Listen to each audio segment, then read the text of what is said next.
Mēs iesim un darīsim visi, lai Latvija būtu skaista, lai Latvija būtu dižana, lai Latvija būtu varana. Ne tikai tauta, bet valsts. Un ne tikai hokeja spēlēs, bet varbūt arī dziesmu svētkos mēs varētu teikt Latvija! Latvija! Šis ir episki. Šis ir vienkārši, manuprāt, es nezinu, ko var spēcīgāk vispār izdarīt Latvijas publiskajā telpā. Pacelt rokas. Arī no režijas viedokļa. Un tāda aizies šis te. Latvija! Latvija! Latvija! Latvija! Latvija! Latvija!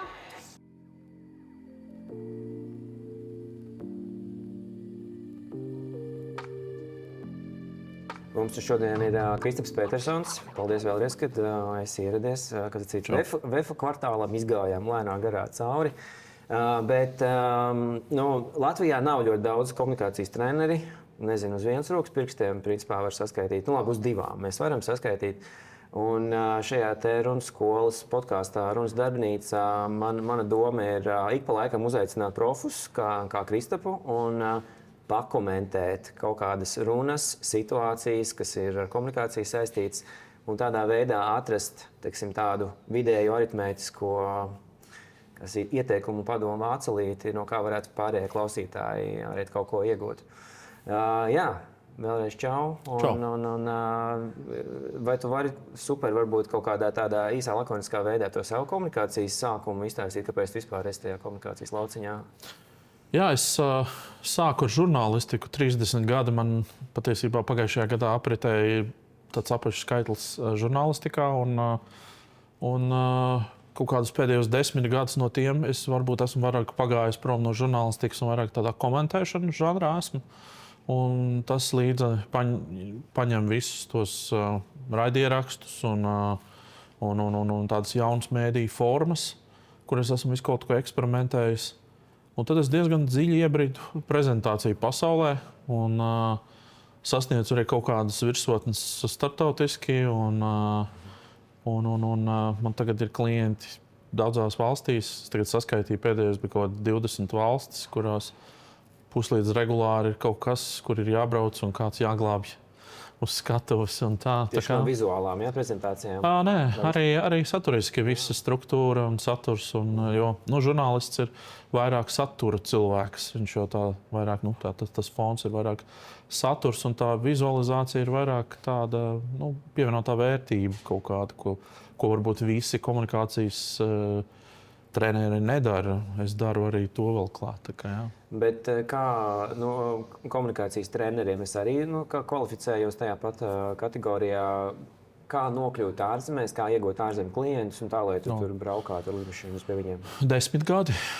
Es sāku ļoti vienkārši. Es aizbraucu uz Kaliforniju, pieklauvēju pie durvīm lielākās prezentāciju aģentūras durvīm. Duarte, varbūt zini, Kalifornijā, Nancy Duarte.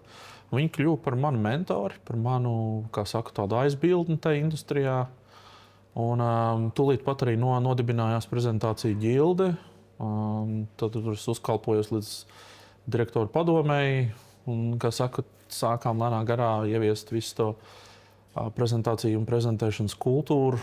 Un to visu kopt. Tad bija Covid laiks. Un viss notika tādā attālinātā formā. Un es tā īsti nedabūju varbūt izbaudīt to ceļošanu.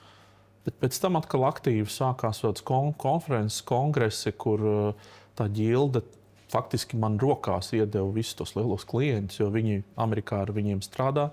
Un savukārt Eiropā viņiem nav neviens pretī, kas ar viņiem var strādāt. Jo viņi ir lielās korporācijas, visas auditoru kompānijas un tā tālāk, Mercedes un farmācija.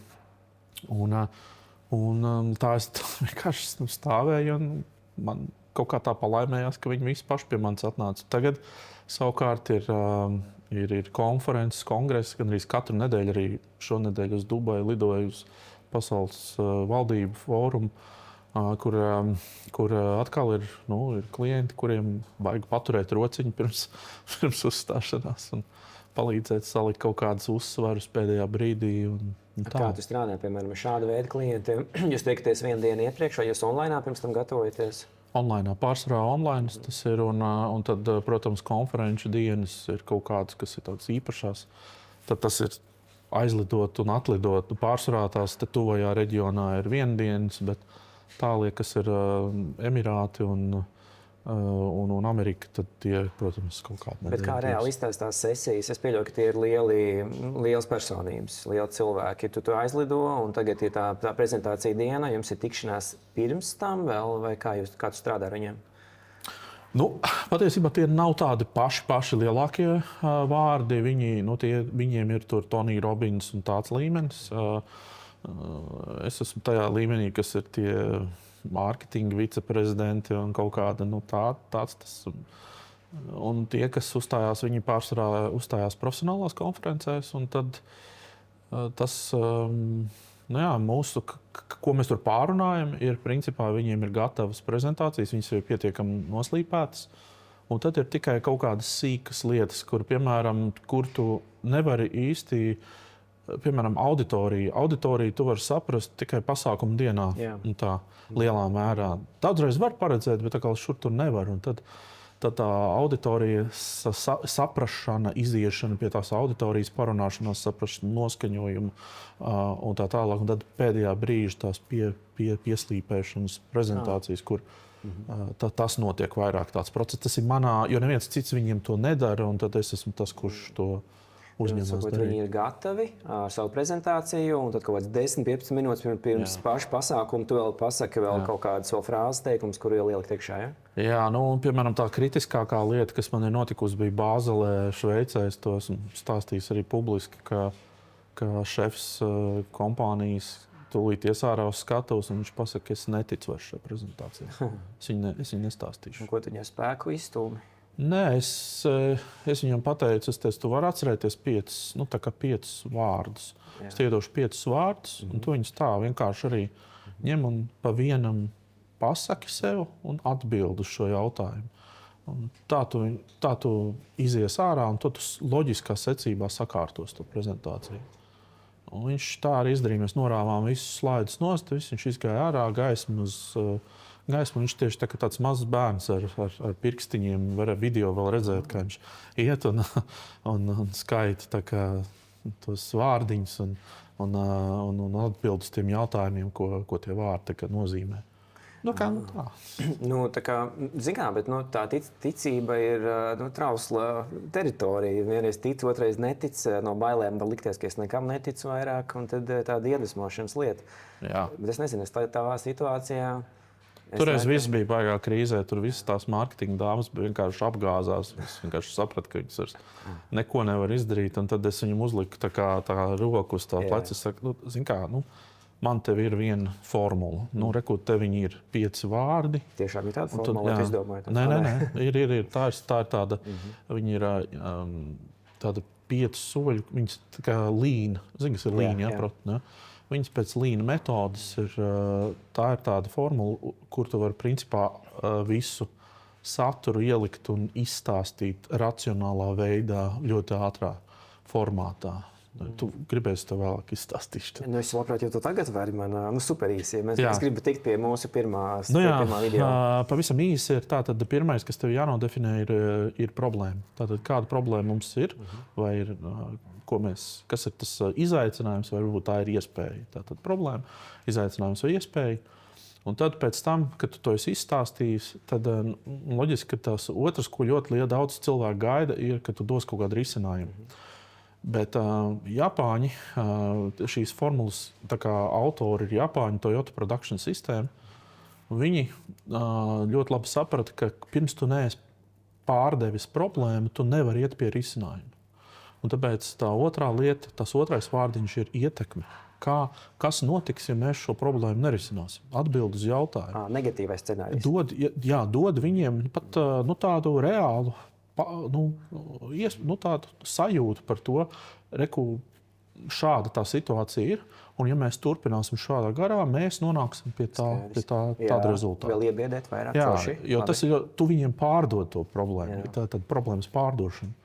Tad ej pie risinājuma, un tad tev tas risinājums arī ir jāpārdod. Tāpēc, ka tajā brīdī, kad mēs sākam runāt par risinājumu, auditorija kļūst, tieši tie profesionāļi, viņi kļūst aizdomīgi un viņi kļūst tādi, kas skeptiski, viņi ieslēdz savu kritisko domāšanu. Viņi saka, es varbūt neticu, ka tas risinājums ir pareizs, un tev viņi atkal ir jāpārdod. Tas 4. vārds ir resursi.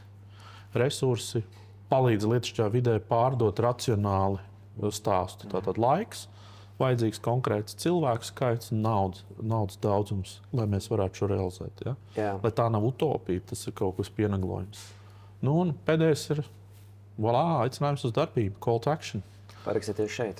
Jā, man vajag tūlīt un tagad pirmo soli spērt. Tas, uz ko tu ej. Un es viņam iedevu toreiz tos 5 vārdus, viņš izgāja ārā, viņš vienkārši nospridzināja un viņš teica, šis der. Jā, šis modelis, viņš tāds ļoti psiholoģiski pareizs ir, tāpēc, ka sākumā mēs dabūjam to saucamo zināšanu plaisu, to knowledge gap, ko es citu arī mums būs Steve Jobs šodien būs arī mūsu ēterā. Un pēc tam mēs vienkārši mēģinām aizpildīt tās lietas ciet. Es tev pilnībā piekrītu otrajam posmam, kas ir negatīvais scenārijs. Viņš ir rītīgi labi strādājis, arī esmu novērojis. Negatīvais scenārijs, nedaudz iebiedēšana, nedaudz fobiju, kaut kāds tāds apstākļus. Tas komunikācijā ir super svarīgi. Kristap, mums vēl viesis ir. Mums studijā mums ir Vairvīķa Freiberga šodien ieradusies. Es nesen patiesībā, tikai pirms 2 dienām vēlreiz uzgāju šeit, viņas runāja. Es kaut ko biju dzirdējis arī par to, kā viņa, negluži improvizēja, bet kā viņai tas viss radās, tas process. Bet es domāju, mēs varam pa posmiem to visu tam iziet cauri, mēs neklausīsimies visu to runu, tad bišķi pakomentēsim.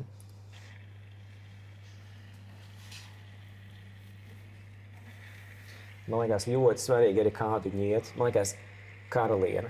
Tā kā Latvijas karaliene. Tautas starpā. Bet ja tu tādu stāju, tādu pārliecību, un tagad tas lielākais mirklis ir vispār, cik liela auditorija tev klausās. Tur gan ir jāsaprot arī tas, ka jāņem vērā tas moments, ka mums ir jāsaprot, kā auditorija viņu uztver. Un tajā brīdī viņa bija savā slavas spīķī. Tāpēc tas arī ir jāņem vērā, jo tur varētu kāpt kāds cits cilvēks. Viņas vietā arī tautas starpā, arī labā nostādītā tādā gaitā. Un tas būtu citādāks efekts. Jā, labi. Es tev piekrītu, jā. Reputācija. Viņi iespējams viņiem ir ar spārniem, jau kāpj augšā, viņi jau jūt, kad viņa atbalsts ir viņas pusē. Paejam pa posmiem cauri, paklausamies šo te runu un padomājam, vai vispār kaut ko tādu vēl var atkārtot un kādā veidā. Jā, mīl viņu. Mīl, vēl joprojām mīl.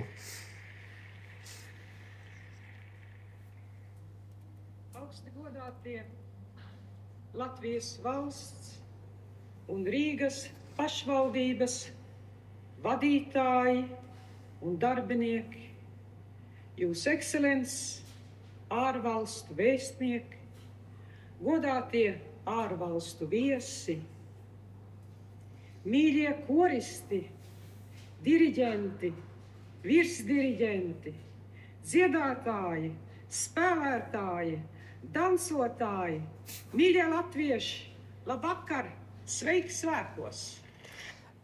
Sveiki svētkos! Un galvenais, pirms tam, man liekas, līdz tam sveiki svētkos ir tāds, ar tādu svētku, tādu svinīgumu, un tas sveiki svētkos tā kā ir savējā.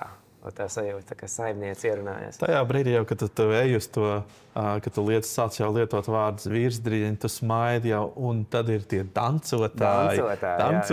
Tad jau tu saproti, ka tūlīt būs sveiki svētkos. Jā, jo viņi tā nedaudz folklorizētus tādus vārdus izmanto, tādus netradicionāls. Un it kā nav tas klasiskais formālais stils ar tādām super pieklājībām, kaut gan viņi piemina ekscelences un kaut ko tam līdzīgu. Bet kā tu pēc etiķetes vai ne pēc etiķetes, tad, kad ir zālē ir prezidents, tad mēs sakam ekscelence, jā, vai... Tas ir etiķeti. Jā. Tur ir jāskatās, kas tajā auditorijā atrodas. Ir tāda ļaužu grupa, kurai priekšā liek to His Excellence, Her Excellence. To tu nevari ignorēt.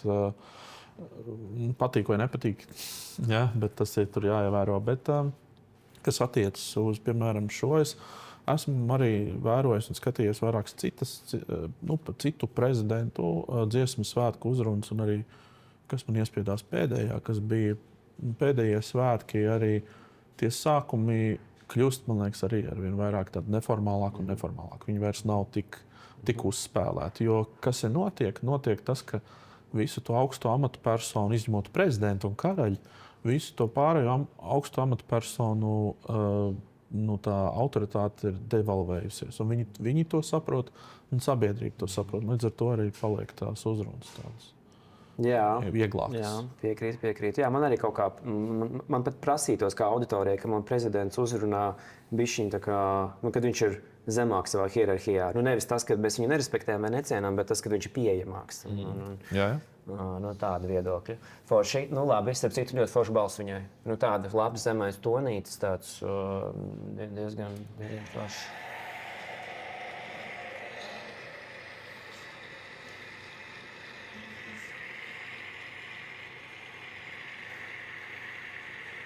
Mēs esam sanākuši no malu malām, no Rīgas ielām un sētām, no Vecpilsētas, no Pārdaugavas, no priekšpilsētām, no visiem Latvijas novadiem, no visām Latvijas malām. Mēs esam sanākuši, mēs esam kopā. Nav teksts priekšā, ne? Un to jūt, kad viņa uzticās, viņa kaut kādu sajūtu grib pavēstīt. Un man liekas, ka tā sajūta tagad sāk formulēties vārdos. Un tāpēc arī tas ir tas radīšanas process, kuram mēs esam atsliecinieki šajā mirklī. Jā. Zini kā, es vēl šajā brīdī esmu izklaidīgs šajā brīdī sarunā. Tad, kad ir viss tā uzruna un ir vēl šis tāds ievads, vismaz man, es nezinu, kā tev, piemēram, bet es vēl esmu tāds, kurš skatās apkārt un vēl samiedzās ar pārējiem. Un tāds vēl neesmu iegājis tajā. Un runu rakstītāji bieži vien to ņem arī vērā, ka tā publika, viņa ir jānosēdina pamazām. Un viņi ir ļoti labi, profesionāli un pieredzējusi runātāji, līdz ar to viņi ļoti labi zina to ritmiku, kā notiek tā auditorijas savaldīšana. Un viņi zina to, ka pagaidām man nav vēl visa uzmanība. Man viņi vēl ir jāsavāc. Un man ir jādabū tas laiks, jāpieradina pie sava balss, pie toņa, pie tembra, pie tempa, pie melodijas, un tad es varēšu iet par īsto message. Jā, un starp citu mēs pirmīt arī pieminējām, ka Amerikā mums ir I Have a Dream, Martin Luther King hrestomātiskais, gabals.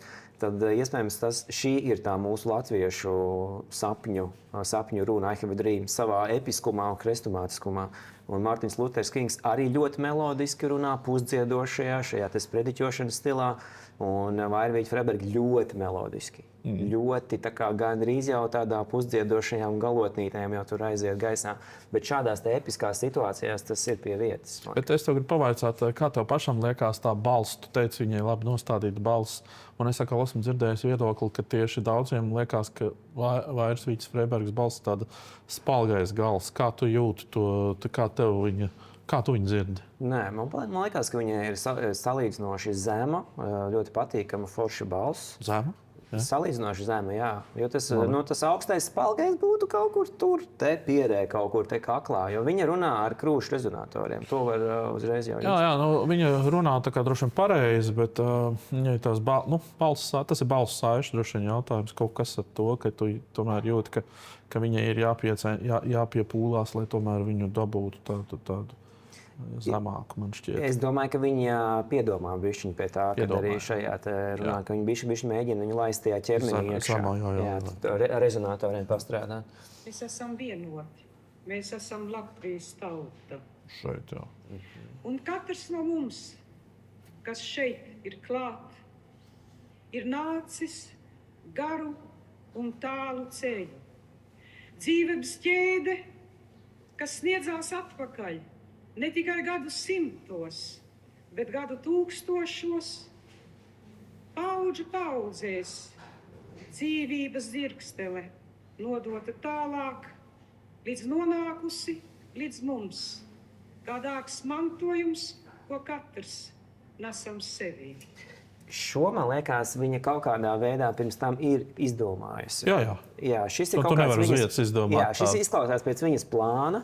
Pirms tam nav uzrakstīts tas plāns. Ļoti forši, ka viņi to ar saviem vārdiem mēģina visu ieteikt.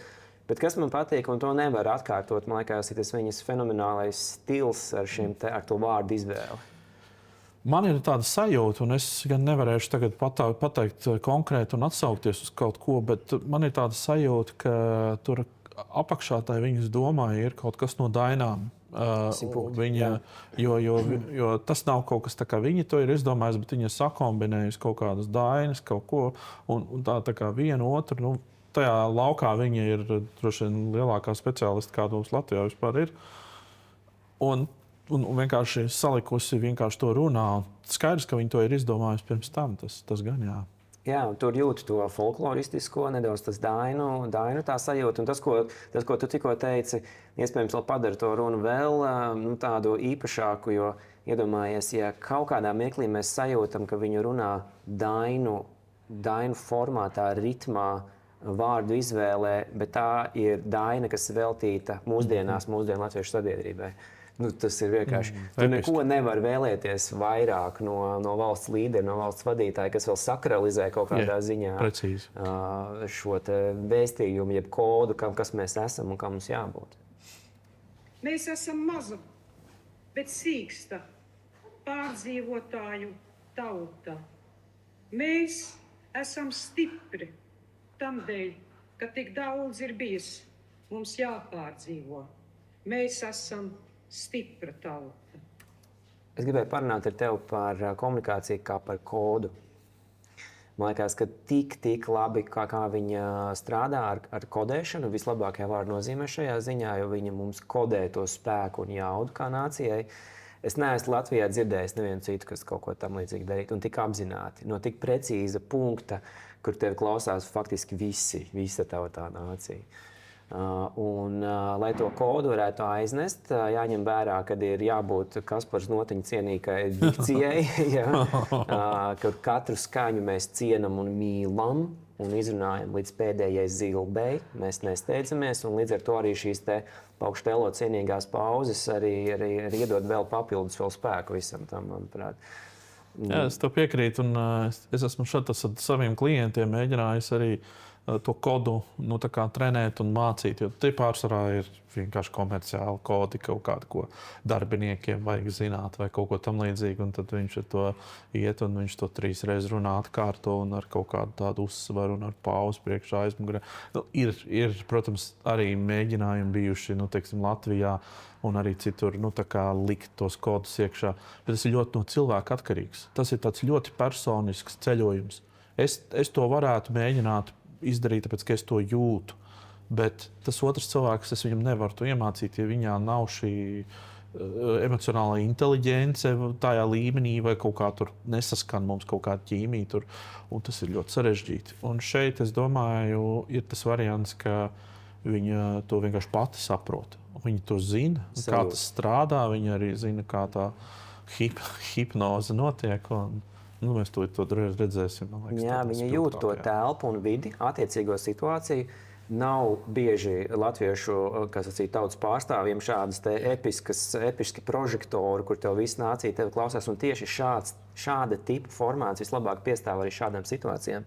Jo tas, piemēram, ja mēs mācītu uzņēmējiem šādi runāt, nezinu, vienalga TEDxā vai kaut kādos citos formātos, būtu dīvaini. Manuprāt, būtu dīvaini. Ne, viņi nolaižās ne šādā līmenī. Viņi nerunā par vispārīgām lietām, jo tad tiešām tas izskatās savādi. Bet viņi runā par savām lietām, par tiem kodiem, kas starp viņiem ir ikdienā.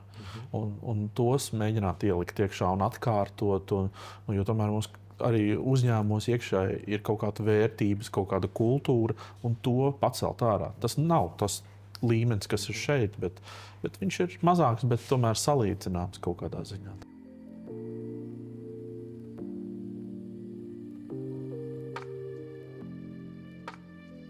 Neliels pārtraukums mūsu raidierakstā Runas darbnīca. Un, ja jums interesē šis runas skolas veidotais podcasts, tas nozīmē, ka komunikācijas prasmes jums ir aktuālas. No maniem novērojumiem tā, ka, ja jūs vēlaties attīstīt komunikācijas prasmes, tad labākais formāts ir klātienes praktiskās apmācības. Runas skolā mums ir šāda programma, publiskās runas pamati. To ir absolvējuši vairāk kā 500 cilvēki no visdažādākajām nozarēm, un tur mēs sniedzam visplašāko komunikācijas arsenālu, kāds ir iespējams. Mēs strādājam gan ar psiholoģiju, gan ar mērķtiecīgu komunikāciju, gan ar lakoniskiem formātiem. Pie mums nāk mācīties introverti, deputāti, uzņēmēji, visdažādākās uzņēmējdarbības pārstāvji. Bet, ja jūs tomēr jūtat, ka jūs esat vairāk lekciju cilvēki, jūs varat apmeklēt mūsu mājaslapas katalogu, un tur ir apmēram 30 dažādas lekcijas ar visādiem trikiem, tehnikām, metodēm, kā jūs varat uzlabot savas komunikācijas prasmes ikdienā. Apmeklējiet mūsu mājaslapu runasskola.lv, apskatieties mūsu klātienes apmācības programmu publiskās runas pamatiem, izvēlieties sev piemērotākos datumus vai arī apskatieties katalogā, kādas ir mūsu lekcijas. Bet tagad atpakaļ pie raidījuma.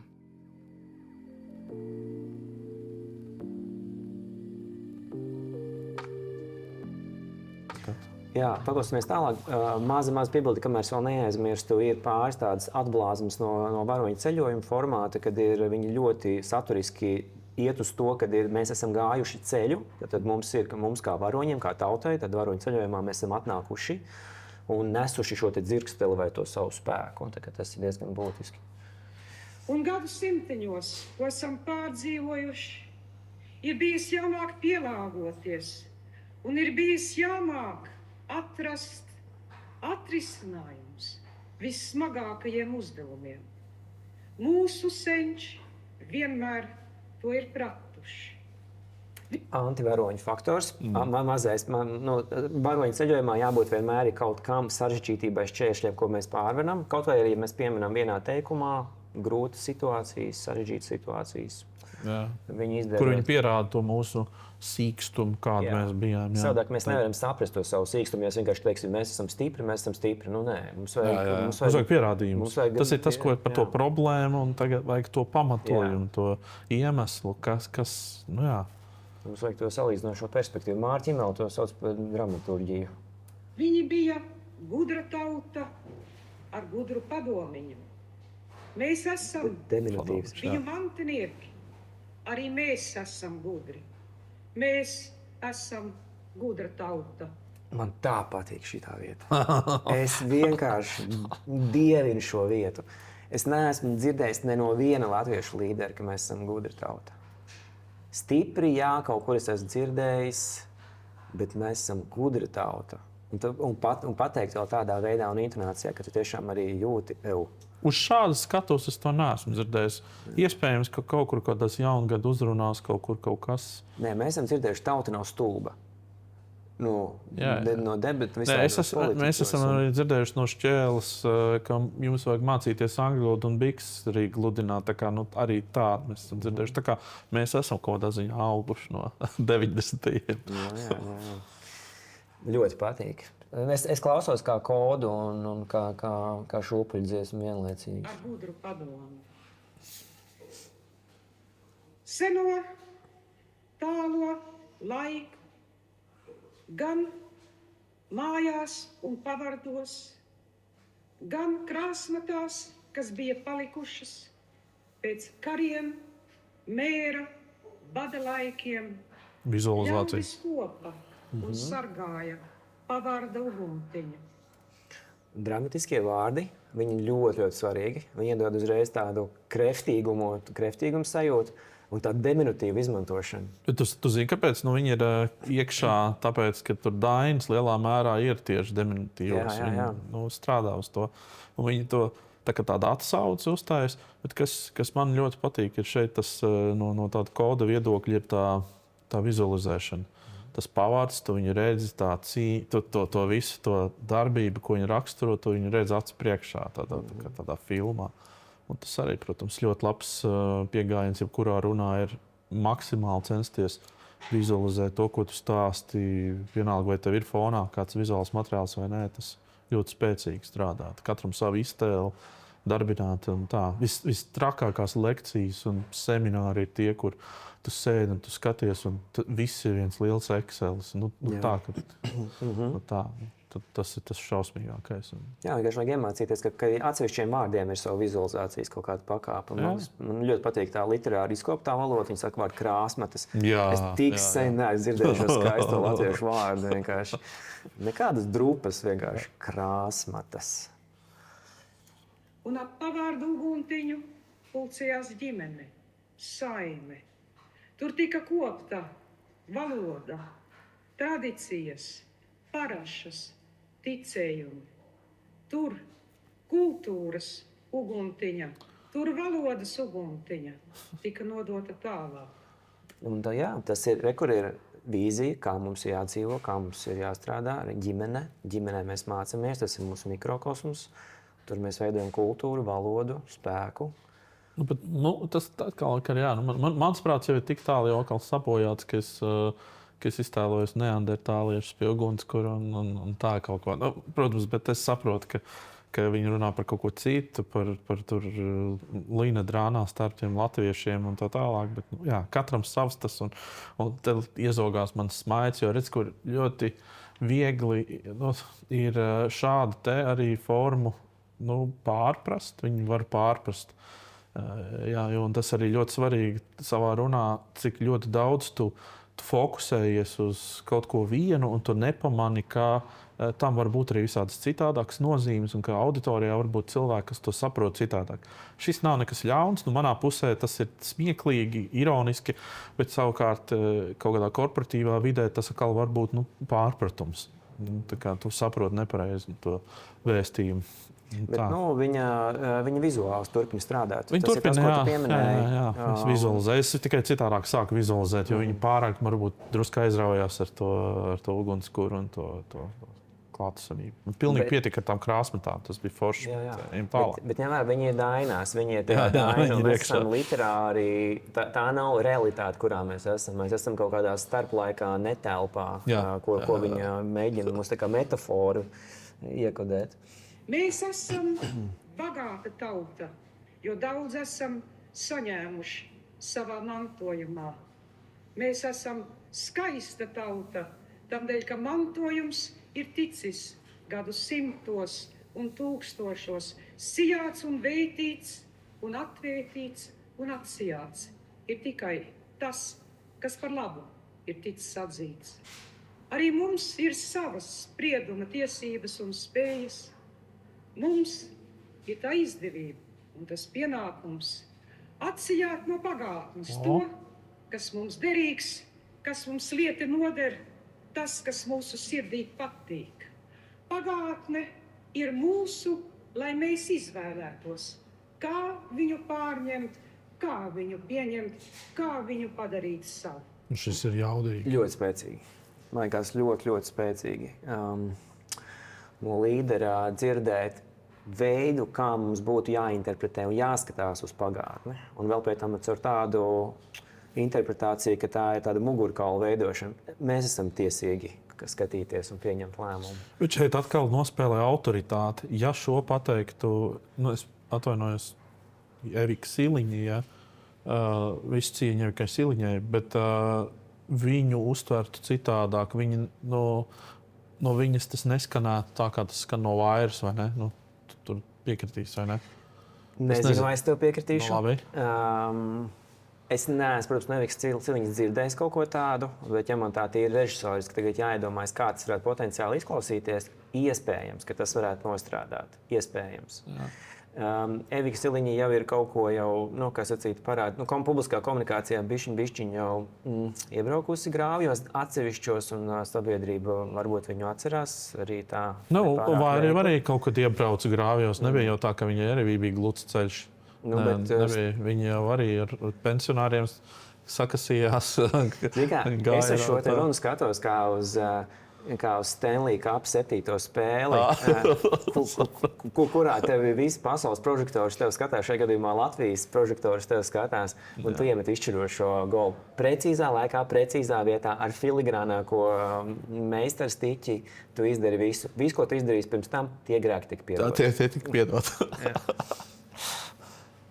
Rīga ir mūsu pagātne, Rīga ir mūsu mantojums, Rīga arī ir mūsu nākotnes uzdevums.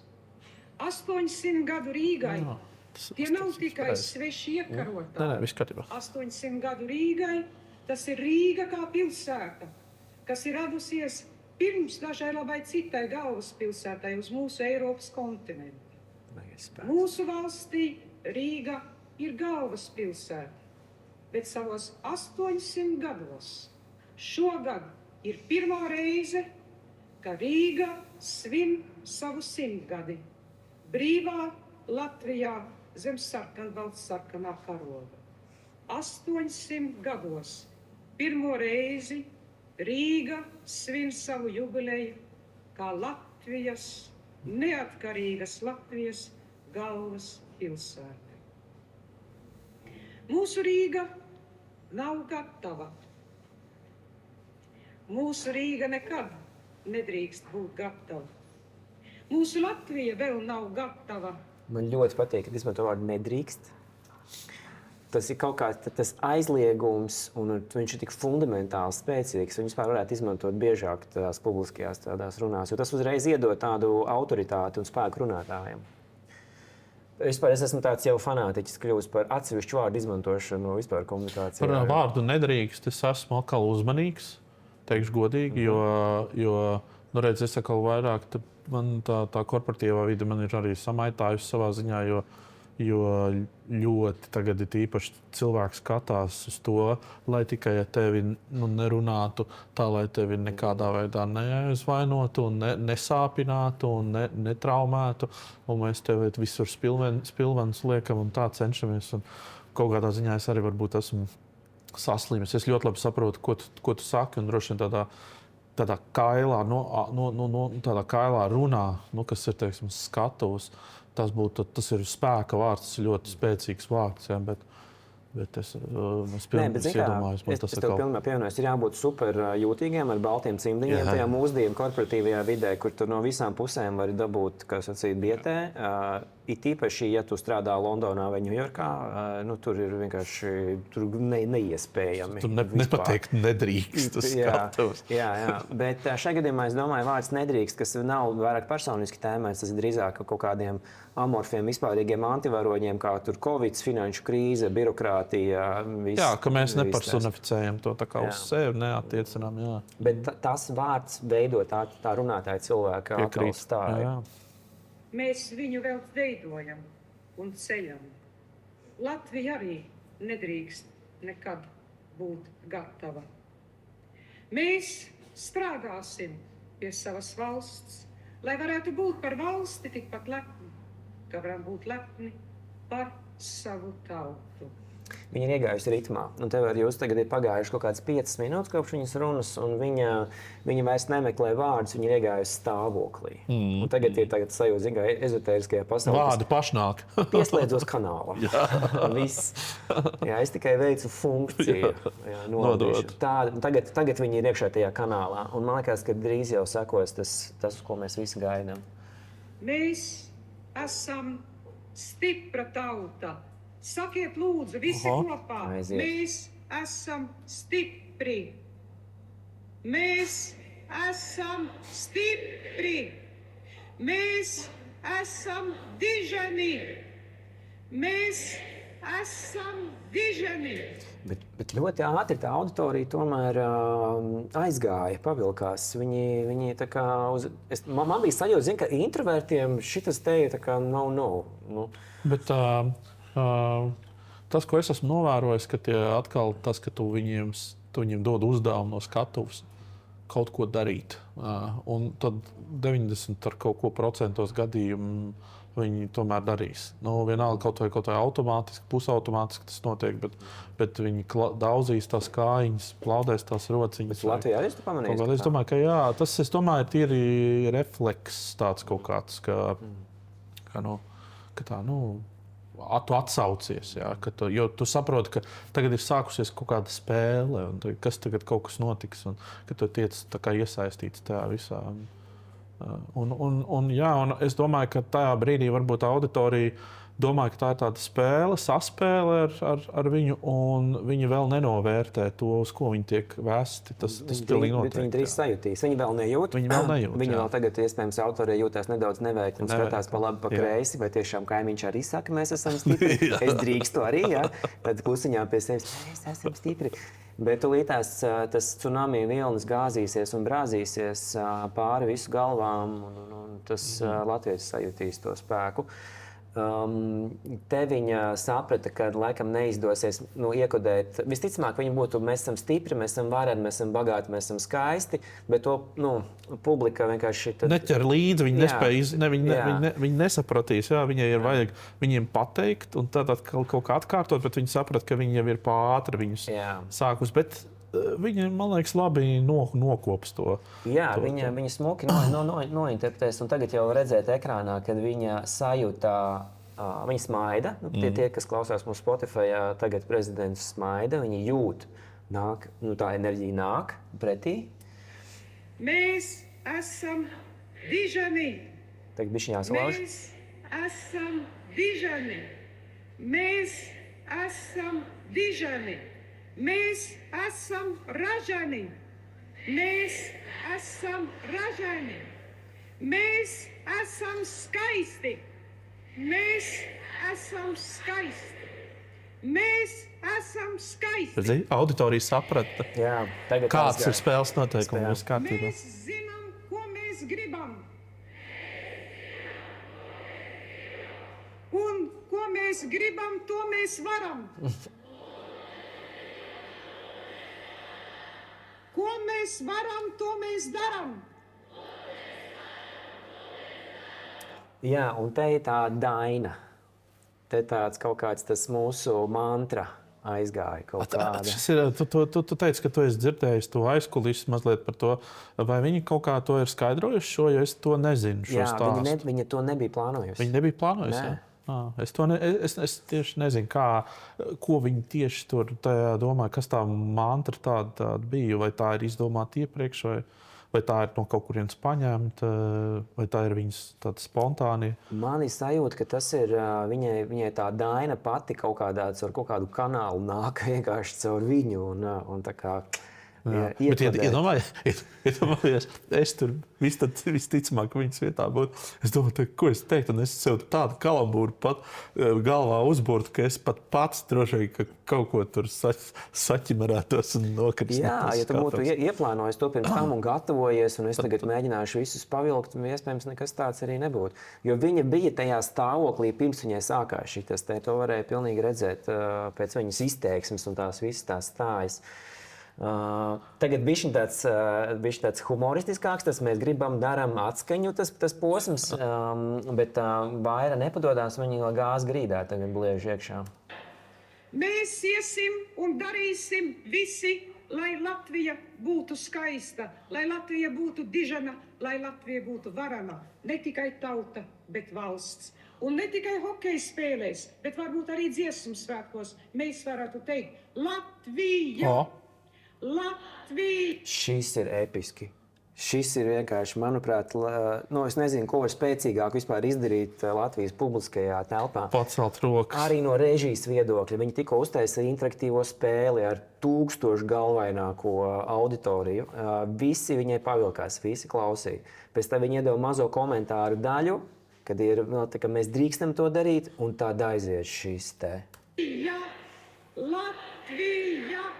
Latvija! Latvija! Latvija! Latvija! Latvija! Maza piebilde tagad tie, kas neredz video, Vairvīķa Freiberga tur taisni, vertikāli iztaisnotas abas rokas gaisā, pilnīgi taisni iztaisnotas. Man šitas atsauc no pāris tādām meditācijas un jogas nodarbībām, kad ir šito te augšējo čakru taisa vaļā, tad tev jātaisa tieši šāda te kustība un dabūt to kanālu augšā, ka tu tā kā uz augšu. Man kaut kā tā kā milda atgādina. Nu jā, bet tas laikam arī ir teikts kaut kad agrāk. Jā, tā ir tāda. Nu jā. Baigais spēks. Latvija! Latvija! Latvija! Latvija!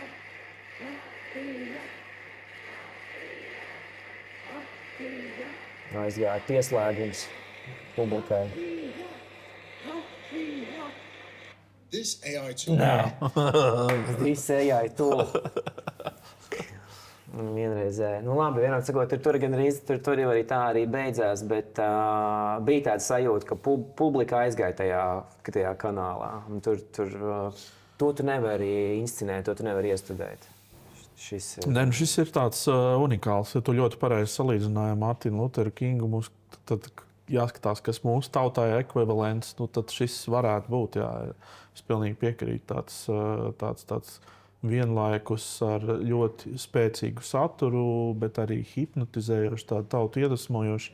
Es atceros, ka es to skatījos caur televizoru ekrānu, un es arī atceros tādu zosādu, ka bija tā sajūta arī caur ekrānu. Un ja tu caur ekrānu kaut ko tādu var dabūt, klātsot, es saprotu, ka tur ir cilvēki apkārt, un tu esi iekšā tajā visā brīnumā, bet kad tu dabū individuāli caur ekrānu, tas ir līmenis. Nu, tas ir līmenis. Bet redz, kā tur nav racionalitātes. Ne. Un parasti komunikācijas kursos mēs tomēr mēģinām iet zinātniski, mēs mēģinām racionāli izstāstīt lietas, likumus, tad mēs mēģinām to visu integrēt ar to visu mūsu emocionālo aparātu. Šeit notiek kaut kāds pilnīgi citu emocionāli, fizioloģisku procesu iekurbulēšana, kuru, man liekas, vienā mirklī Vaira pati pat nesaprot, uz ko viņa iet. Nu, tādā ziņā, kad ir viss sanāk, bet tādā ziņā, kad viņa ir mēdījis. Viņa ļaujās. Viņa ļaujās. Bet man tev ir jautājums, kā tev, piemēram, kā režisoram šķiet, vai, ja tev būtu ļoti labs aktieris, nu, tu varētu kaut ko šādu iestudēt ar viņu kopā? Ar aktieri? Šādu runu, tādu tā kā, nu, to visu ar visiem tiem pareizām kustībām, visu pareizo pauzēm, ar visu. Nu, tu varētu iestudēt. Es domāju, ka ļoti svarīgs būtu kastings, kas tas būs pa aktieri. Jā. Un tie kastinga galvenie priekšnoteikumi būtu, vai viņš ir dziļi latvisks, viņš tā kā izprot vispār, ko to latvietību, viņam tā ir svarīga tēma, jo savādāk es nevaru kā režisors iepotēt ticību. Tā ir katra aktiera individuālā padarīšana. Iedomāsimies, ka tev būtu jāfilmē filma, un tieši filma ar šo te epizodu, bet tev vairs vietā būtu aktrise. Vai ne? Kastings. Tas ir tikai kastinga izvēle. Tad tas būtu tas moments, ja mēs taisītu spēļu filmu par šo, teiksim, tādu. Es nezinu, tas būtu tāds liels izaicinājums. Jo mēs pašlaik to novērtējam un salīdzinām pēc tās vibrācijas, ko mēs sajūtam no turienes. Arī no tā ekrāna, arī tagad skatoties, vēl joprojām tā vibrācija ir tepatās klātesoša. Jā. Vai aktrise spēs radīt to vibrāciju, vai viņa spēs pieslēgties kaut kam nezināmam, ezotēriskam lielumam, jo tas nav nekas, ko var vienkārši tā noimitēt. To nevar tā iemācīt un uztrenēt. Tas ir tiešām cilvēka paša kaut kāds tā spēja iet tai virzienā. Jā. Es kaut kādā 2., 3. kursā, kad es mācījos par režijā, es Pēteram Krilovam teicu, es gribu uztaisīt Bībeles fragmentu. Man likās, ka to var izdarīt. Kā Jēzu nospēlēs? Tur Mārtiņš Meijers, kur ir problēma? Viņš tur izskatās kā Jēzus, vai ne? Un Krilovs maigās pateica super svarīgu lietu, ka Jēzu nevar neviens nospēlēt. Viņš to teica, tā ir ideja. Bet tas, kā es interpretēju to viņa tekstu, ir, ka tu nevari nospēlēt stāvokli, tu nevari nospēlēt garīgo attīstību, tu nevari noimitēt vibrāciju. Vai nu tevī ir, vai nu tevī nav. Un tas ir par šo. Šis kaut kas ļoti labs, ko Krilovs pateica. Tiešām tas ir stāvoklis, tāds parādība. Jā, vai to, bet es ļoti gribētu, kad būtu filma, kurā būtu šāda epizode. Tas būtu. Tā būtu grūti filmēt, ja mēs pieļaujam. Tad būtu ļoti daudz dažādu dubļu. Nē, cilvēks sazīmētu. Tas būs maksāt miljonus. Bet, tad vajag. Lai tu pietuvinātu tā maksimāli tuvu, lai tu panāktu to efektu, ko panāk oriģināls. Bet tu redzi kādu iespēju, ka Latvijā kaut kas tāds tuvākajos gados, 10 atkārtotos kaut kādā savādākā mērcē? Šis ir ļoti labs jautājums, uz kuru man nav atbildi. Jo es negribu arī noniecināt tos, kas gan nāks, gan kā. Jo tā ir tikai mana šī brīža saprašana par to, kāds ir tas mūsu laiks. Bet redzot to, kas, piemēram, notiek Amerikā ar prezidentu, kādā veidā viņš runā un ko viņš kas ir tā viņa komunikācija un zinot to, ka tā paskaties vispār, kas pasaulē tiek ievēlēts parlamentos, valdībās un tālāk prezidenta amatos. Ļoti tāds skumjš tas skats šobrīd ir. Bet es tā kā arī nenoliedzu, ka varētu kādā brīdī nākt kāds līderis. Un tā, vismaz no tiem, kas ir mans klientu loks, kuri varētu potenciāli būt, es noteikti nevirzītu nevienu tajā līmenī, kāda ir Vaira, kā viņi nospēlēja to lomu tajā vēstures mirklī. Kā tev liekas? Cerība mirst pēdējā, kā es sacīju, bet nevis kā, mēs vienkārši elementāri pastoties Rinkevičs, piemēram. Viņš ir draudzīgais prezidents. Viņš ir tas, kurš nav daudz tādu bijuši prezidenti, kuri var tā radīt to sajūtu, ka viņam var pieiet klāt pie ielas un viņam kaut ko paprasīt. Viņš ir tas, vai viņš izdarīs šo, šaubos. Viņš nevarētu atkārtot to episkumu. Viņam bija jau iespēja. Viņš, starp citu, bija tas prezidents, kuru uzreiz pēc ievēlēšanas nākamajā dienā viņam bija jāsaka runa dziesmu svētkos. Un viņš to arī darīja. Viņam, starp citu, sanāca labi. Viņam sanāca labi. Bet tas nav šī līga. Tā noteikti nav tā līga. Tas ir cits. Jo tevi tā kā tauta tevi gaida, ka tu to izdarīsi, un Vaira to izdarīja. Kā sacīt, 7. NHL spēlē tauta te gaida, ka tu gūsi to filigrāno vārtu, un tu gūsi tos vārtus. Jā. Bet kaut kā zīmīgi ir tas, ka mums ir bijusi tikai viena sieviete prezidenta, un viņa arī parādīja, kādu līderi mēs gribam. Un ļoti bieži man prasa, kas ir tavi Latvijas top 3 labākie publiskie runātāji? Ko tu parasti saki šādām? Man neviens tādu nav prasījis īstenībā tādu jautājumu. Man būtu jāpadomā, tāpēc, ka starp visiem aktieriem, kas ir, piemēram, kaut vai tevis pieminētais Notiņš, vai tas pats Daudziņš, un tā tālāk, vai es esmu redzējis viņu pilnu potenciālu, varbūt, ka pat nē. Un tāpat es pieļauju, ka es ļoti daudzu tādu it kā ikdienas cilvēku potenciāli neesmu redzējis. Tas man tā grūti pateikt. Es varbūt tā pat arī nemaz neuzņemtos kādu nosaukt un dalīt tā. Vai Vaira, izņemot šo runu, vai Vaira, man liekas, ļoti spilgti publiski runātāji. Es teiktu, viņi ir ļoti profesionāli, viņi zina, ko viņi dara, bet vai, viņa būtu labākā starp visiem, ko es varu iedomāties? Arī nē, es neteiktu tā. Viņi ir ļoti labi runātāji, bet vai viņi ir pati spilgtākā? Es teiktu, aktieri, tāpēc ir trenēti, mācīti, ka viņi droši vien varētu arī kādā brīdī ar formu pārsist arī viņas to līmeni. Iespējams. Jā, kaut kādā Spēlmaņa nakts balvu pasniegšanā, starp citu, diezgan izbaudīju, kā scenogrāfi, režisori teica savas runas. Jā. Man ļoti patika. Jā. Tāpēc, mans kritērijs labam runātājiem ir daudzpusība, daudzveidība, kā tu spēj tikt galā ar ļoti dažādiem komunikācijas uzdevumiem. Tur, sākot no pārdošanas, beidzot ar stand-up joku, sarežģītas auditorijas priekšā, kas ir super sarežģīti. Tas ir, manuprāt, tas ir tāds kaut kāds etalons, uz ko es domāju, es pats par sevi to domāju, man iet un var nekad mūžā neaiziet līdz tam. Bet es zinu, kas ir tas, par ko tu runā. Jā, tas līmenis.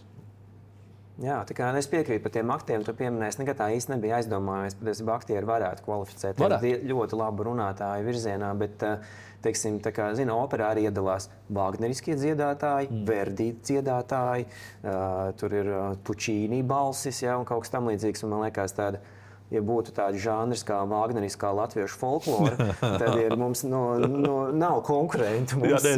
Jā, bet arī tajā daudzveidībā, ko tu pieminēji, tieši tādi politiķi, viņi nav labi tajā, viņi ir labi kaut kādā vienā žanrā, bet ja tu gribētu būt to daudzpusīgumu parādīt, jā, to publiskajā runā, tad es nedomāju, kā pa aktieriem ir vēl kādi labāki, kas to spētu iznest. Vienīgais viņi baigi reti, kad rāda savu paraugu demonstrējumus. Jā, bet viņiem arī darbs liek bieži vien iznest sevi. Piemēram, vienā izrādē viņi redz tā, nākamajā viņi redz tā, un tad, ja es kaut kā nojaušu, ka viņā ir tas potenciāls vismaz to izdarīt. Jā, varētu būt. Parasti vēl ir arī Juri Rubeni piemin kā vienu no viņam. Viņš arī ir viena veida runātājs. Tieši tā. Viņš ir viena tāda līmeņa runātājs. Viņš ir ļoti labs izkopis, bet atkal tur ir tā vienveidība. Jā, tāda. Forši, man bija tev plāns parādīt vēl 3 video materiālus, bet es godīgi to pateikšu. Pēc vāgneriskās latviešu folkloras paraugu demonstrējuma man neceļās roka tev rādīt jebkādu pārdošanas runas un tagad analizēt kaut ko tam līdzīgu. Es varu vienīgais pateikt par Steve Jobs. Tu teici, ka tu biji plānojis rādīt. Es vienkārši pavisam ātri varbūt izstāstīt, kāpēc. Jo viņu runas es esmu bijis spiests pat akadēmiskā līmenī analizēt un tā. Un arī viņu runu TV, tu droši vien arī to esi dzirdējis par šī gadsimta pagaidām to spēcīgāko pārdošanas piču. Tieši to es tev gribēju parādīt. Jā. Mēs varam apstīties pirmo fragmentu, vienkārši lai ātri iedod kontekstu tam, ko tu tikko teiksi. Vienkārši pirmo frāzi noklausīsimies.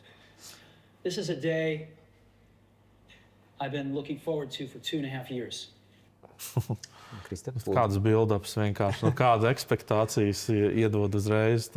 Bet atkal es pa visu to runu tomēr mazliet, jo skaidrs ir viens, ka katrs vārds, katra zilve, katra pauze, katra lieta tur ir iestatīta. Un es arī to fonu zinu, kā viņš gatavojās pirms tieši konkrēti šīs runas un tā. Viņš principā līdz pat tādai meditācijai to visu bija aiznesis. Ja, ka tas ir, kā viņš gatavojās šai runai, neviens tā nav gatavojies. Un, piemēram, Nancy Duarte, jau pieminētā, viņa saka, ka viņš daudzas reizes pārsniedza to robežu, kurā tu to runu jau esi tik perfekti atstrādājis, ka tev zālē katra kustība traucēs, ka tev katrs neplānots moments, jo tu viņu esi tā vizualizējis, ko tu darīsi un kā viss notiks, ka apkārtējā vide, katrs mazākais puteklis, kas ne tā nokrīt, var tev vienkārši viņu nojaukt. Tā ir tāda ļoti trausla robeža vienā brīdī. Un ka tu vairs nespēji īsti improvizēt, tāpēc, ka tu esi savu perfekto runu jau iemācījies. Un, teica, un man ir ļoti grūti, un šis varbūt ir viens no tiem stāstiem, ka tā uzvilktā bulta, kad viņa ir tik atvilkta, ka tu nostaigā pa to robežu, ka tu tomēr iznes to stāstu, un tev nekas nepatraucē. Jo tikpat labi tur varēja viss sajiet viņam arī grīstē tajā brīdī, kad viņam tur telefons būtu pavēries, viņam būtu 3 reizes jāmēģina tas ekrāns, un viņš nestrādāt vai nefunkcionēt. Tur bija tik daudz lietas, kas varēja noiet vienkārši greizi, un kur viņš būtu iekritis, un kur būtu salauzts ritms, un kur būtu viss tā uzmanība un viss tas excitements pazaudēts. Bet, es par šo varētu traktātu tev Bet tā ir taisnība, ka viņš 3 mēnešus gatavojās? Nē, viņš 2 nedēļas ieslēdzās savā mājā. Viņam reāli piegādāja ēdienu, piegādāja dokumentus uz mājām. Viņš negāja principā no savas mājas ārā. Un viņš faktiski uzrakstīja to runu, pārrakstīja un iemācījās katru. Viņš pat visas kustības, kurā brīdī viņš kādu soli spērs, kā viņš pagriezīsies, viss iestudēts ir. Tā ir tāda visiestudētākā runa, kādu mēs vispār varam iedomāties. Mēs tā nestudējam runas. Bet viņš kādam testa auditorijām viņu nestāstīja? Jā, tur droši vien, ka bija cilvēki, tik smalki es nezinu, bet tur noteikti bija cilvēki, ar kuriem viņš kaut kā kopā to ir darījis. Jā. Nu, izklausās arī pēc tās teorijas, ka 1 minūte jāgatavo 4 stundas. Šis iet uz to pusi. Jā, ka tev ir vienreiz gadā vai vienreiz mūžā, vai es nezinu, kā to savādāk nosaukt, ir super atbildīgākā prezentācija, kur tu nedrīkst izgāzties, tad ir 1 minūte jāgatavo 4 stundas. Bet viņš ir ļoti, ļoti mierīgs, ņemot vērā to atbildību, ko tu tikko izstāstīji. Tas varētu to strādāt visu, un tu varbūt vairāk zini, kādas tehnikas pielietot, lai saglabātu tādu to prāta stāvokli. Bet jā, tas ir tāds. Viņš izstāsta labi izgulējies, viņš izstāsta zonā, centrā, iecentrēts, viņš kontrolē situāciju. Viņš par šo produktu ir runājis pirms tam entās reizes. Pičojis, pārdevis, bet tagad ir tās priekšnesuma daļa. Jā. Un tas ir katram arī uzņēmējam. Viņš par savu produktu var runāt visu kaut ko. Bet tad, kad ir izrāde, ka tu esi uz skatuves, ka tev ir jānobliež 40-50 minūtes, cik bijuši tā prezentācija. Apmēram, jā. Tad ir bišķiņ citi spēles noteikumi. Un, protams, ka mēs tagad neklausīsimies varbūt visu, bet viņš tik meistarīgi filigrāni uztaisījis arī to, kurā mirklī mums ir paraugu demonstrējums, kurā mirklī viņš slēdz iekšā tādus tos knowledge gap, zināšanu plaisas metodas, ķermeņa valoda. Es esmu redzējis tik daudz analīzes, kur ir kā diagrammas uzzīmētas šīs prezentācijas. Ja? Cits to zīmē kā kāpums, kritums, cits to zīmē ar līknēm, ar punktiem, ja? Un dažādās diagrammās, un viņas ir analizētas. Un tad, kad tu viņas noliec visas blakus, tu redzi, ka tas patērns visām ir vienāds. Viņš ir strādājis arī pat ne tik daudz pie satura, cik daudz par tieši pie tās schematiskās, kur būs kāpums, kur būs kritums, kur būs tā vilšanās, kur būs tas pacēlums. Un patiesībā tu minēji to mazliet, jā, bet viņš zina to produktu, bet viņš arī ir vienīgais, kurš zina un ir pārliecināts, kā šis produkts mainīs pasauli.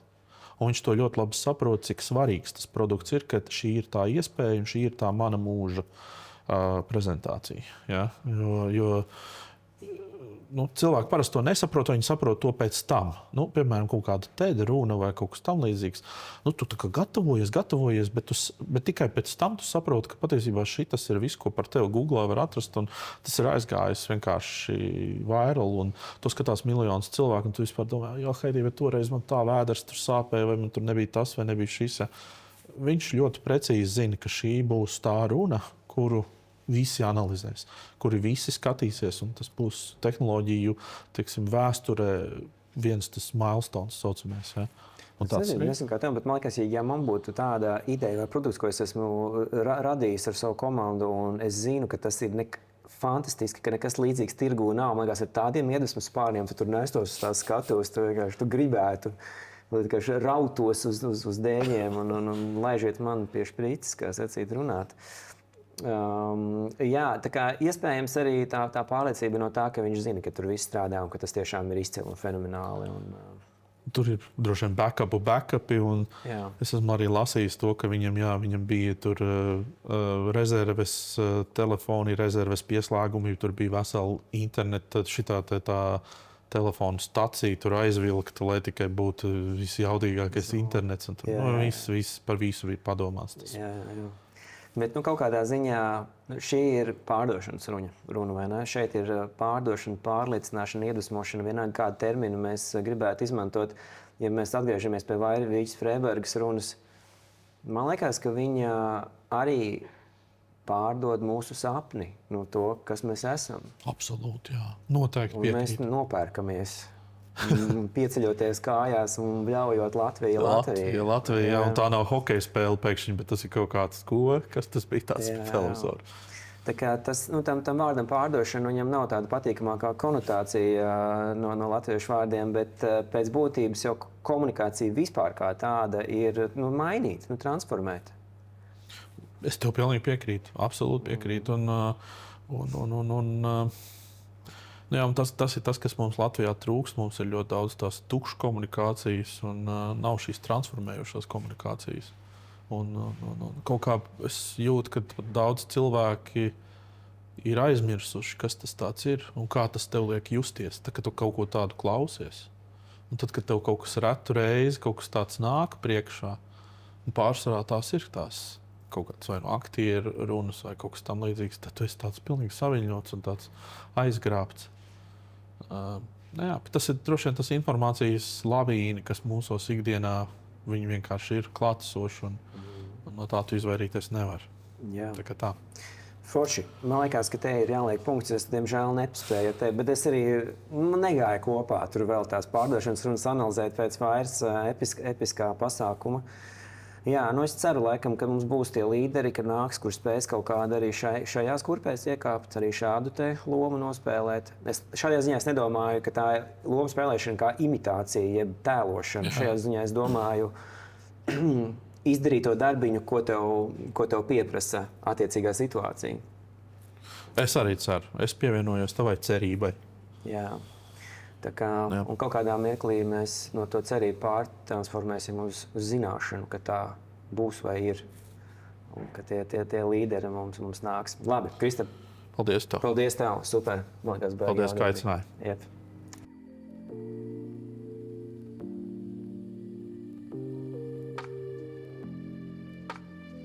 Kaut kā īpaši aizrāvos ar šo Vairas Vīķes Freibergas hrestomātisko runu.